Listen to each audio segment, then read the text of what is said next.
All right. How to handle clients who aren't ready to move forward yet with cold calling, with cold email from LinkedIn. So I want to talk about like you email a ton of people, you call a ton of people, and then a very small percentage of them respond and they want a meeting. And then you get on the meeting, and then they're like, "This is great, this looks good, but we're not ready to move forward, and here's why." And a lot of times you just don't know what to do. So I've had this conversation with two of my white labelers, with two of my clients in the last couple of weeks. I think part of it's the summer. I think part of it is just randomness. But like these people will close just fine.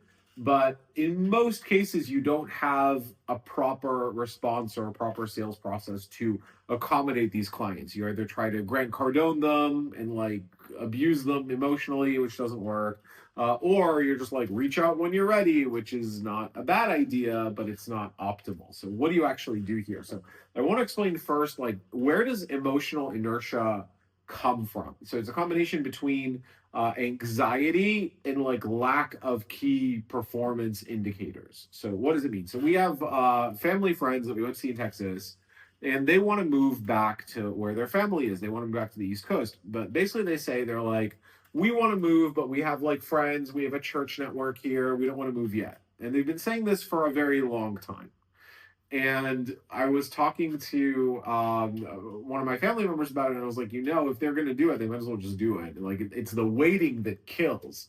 But there's no time frame. There's no establishment of when they're going to do it, of why, when the child reaches this age. Like there's no KPIs. So as a result, you're just like, oh, I need to work out today, and you're like, what does that mean? Like, when do you work out? I work out every day after work and before dinner at 6 o'clock, and every morning at 8 o'clock. I mean, there's no KPIs.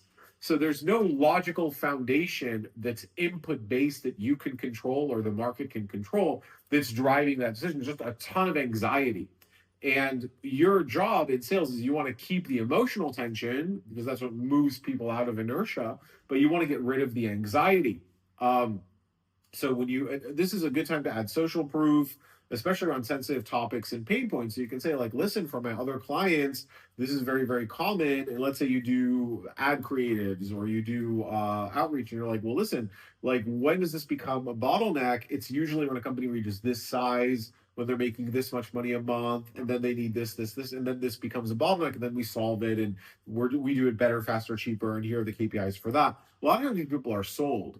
The only question is, okay, they're not sold on when. So what you want to do is you want to work together to establish logical conditions for when to move forward. You don't want to get the emotions out completely, but you want to get rid of the anxiety, and introducing like a mutually agreed upon logical KPIs is a really good way of doing that. So you're like, okay, well, when does it make sense? Like if I were you, I wouldn't move forward either. But if I were you and this happened, I would.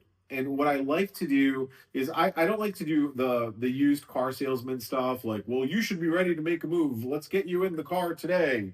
The car is not going to be here tomorrow. Like I don't like stuff like that. What I want to do is assess a likely time frame based on current conditions. Now the KPIs can be positive or negative. So it could be that they're getting, like for my business partner for Rashab, the Rolodex lasted I think about 18 months.